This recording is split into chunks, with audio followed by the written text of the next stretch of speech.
अतीक के मददगारों पर ईडी का एक्शन। ईडी का अतीक के 12 करीबियों को सम्मन भेजा गया है। एक विधायक, 2 पूर्व विधायकों को भी सम्मन भेजा गया है। 3 नामी बिल्डर, 4 अन्य बिल्डर्स को भी सम्मन। अतीक के करीबियों की प्रॉपर्टी अटैच हो सकती है। ईडी ने सम्मन किया है 1 विधायक, 2 पूर्व विधायक। ये वो विधायक है जिनकी अतीक अहमद के साथ करीबियत थी।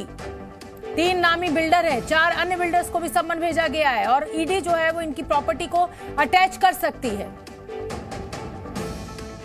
माफिया अतीक और अशरफ की हत्या के बाद अतीक के मददगारों पर ईडी का शिकंजा तेजी से कसने लगा है। ईडी ने अतीक के करीबी बिल्डर संजीव अग्रवाल और अमित दीप मोटर्स के मालिक दीपक भार्गव से पूछताछ की है, तो वहीं माफिया ब्रदर्स के 12 और करीबियों को ईडी ने सम्मन भेजकर तलब किया है।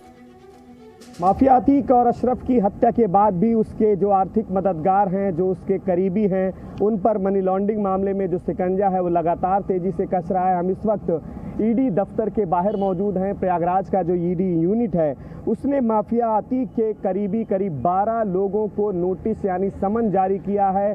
कहा है कि अगले कुछ दिनों के भीतर वो ईडी दफ्तर पहुंच करके अपना बयान दर्ज कराएं। माफिया अतीक अहमद से उनके जो संबंध हैं उसको लेकर के, जो आर्थिक संबंध हैं उसकी तमाम जो जानकारियां हैं वो ईडी के सामने रखें। इसको लेकर के ईडी की टीम ने एक मौजूदा विधायक के साथ ही एक पूर्व विधायक, 2 सीए, कई प्रयागराज के जो बिल्डर हैं, कुल मिलाकर के करीब 12 लोगों को समन यानी नोटिस जारी किया है और कहा है कि एक तय समय सीमा के भीतर वो अपने बयान दर्ज कराएं। इसके पहले हमने देखा था कि कल भी यहाँ पर ईडी की टीम ने माफिया के करीबी बिल्डर संजीव अग्रवाल और दीपक भार्गव, जो अमित दीप मोटर्स के मालिक हैं, उनको भी बयान दर्ज करने के लिए बुलाया था और कई घंटों तक उनसे लगातार पूछताछ की थी। और इनसे जब पूछताछ खत्म हुई है तो अब ईडी की टीम ने माफिया के 12 और मददगार जो हैं आर्थिक तौर पर, उनको भी समन जारी किया है और साफ तौर पर कहा है कि वो अपने बयान दर्ज कराएं। और ये माना जा रहा है कि अगर इनके बयान संतोषजनक नहीं पाए जाते हैं तो आने वाले दिनों में माफिया के जो आर्थिक मददगार हैं, जो उसके फाइनेंशियल सपोर्टर हैं, उनकी संपत्तियों को ईडी की जो टीम है वो अटैच करने की जो कार्रवाई है करेगी। और इसी खबर पर ज्यादा अपडेट के साथ जी न्यूज के संवाददाता गुफरान हमारे साथ लाइव जुड़ रहे हैं। गुफरान, तमाम प्रॉपर्टीज का अब खुलासा हो रहा है, लेकिन बड़ा सवाल लगातार बरकरार है कि आखिर कौन लोग थे, क्योंकि अतीक अहमद तो जेल में था, जो बाहर रहकर उसके इस काले धंधे को आगे बढ़ा रहे थे। उन तमाम प्रॉपर्टीज जो बेनामी है, क्या उनके नाम अब उजागर हो पा रहे हैं?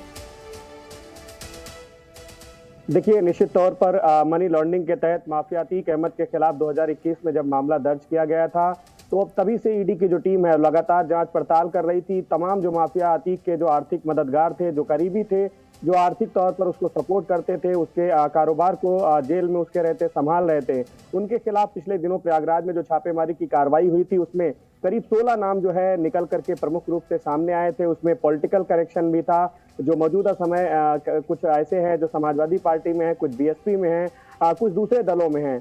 तो उन सभी के यहाँ छापेमारी हुई थी। जो दो ऐसे थे जो पूर्व विधायक थे, उनके घरों पर छापेमारी हुई थी। इसके अलावा कई नामी जो बिल्डर हैं उनके घर पर भी छापेमारी हुई थी।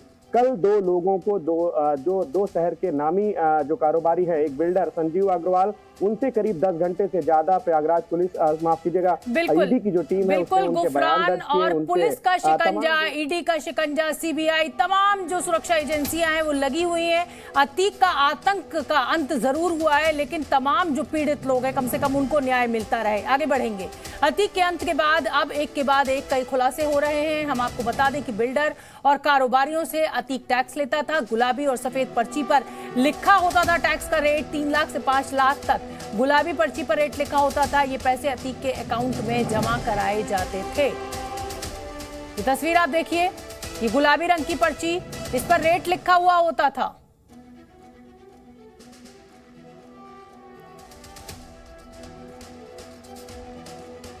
ये आप देखिए,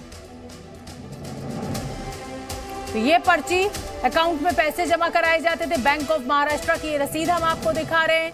चेक का ब्यौरा लिखा जाता था।